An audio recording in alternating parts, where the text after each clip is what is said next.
I want to talk about the number of mentions of China in the communique. You know, it went from one last year in Madrid to, I think, over a dozen mentions here.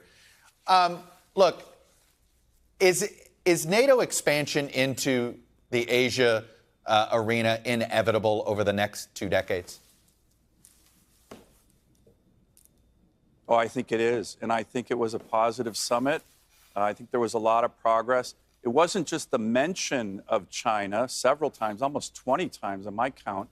But, Chuck, you probably saw the leaders who were there. It was the Prime Minister of Japan, Prime Minister of Australia, the President of Korea. Our Senate delegation had the opportunity to meet with those leaders, and I think that was a really strong signal with regard to NATO.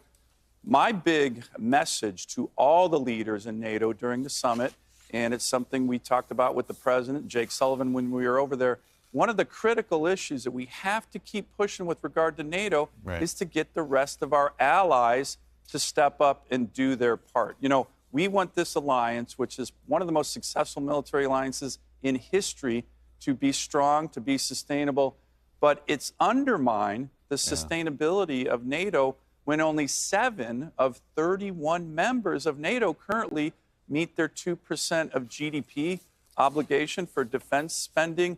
And look, that, in my view, has the potential to undermine even support for Ukraine in the near term and longer term, the support for NATO. So we need our other NATO allies to step up. Some are doing it. Sweden's joining, as you know. They're going to hit 2% right off the bat. Some are laggards. Canada is barely above 1%. It's unacceptable. And we drove that message home, by the way, in a bipartisan way in every meeting we had.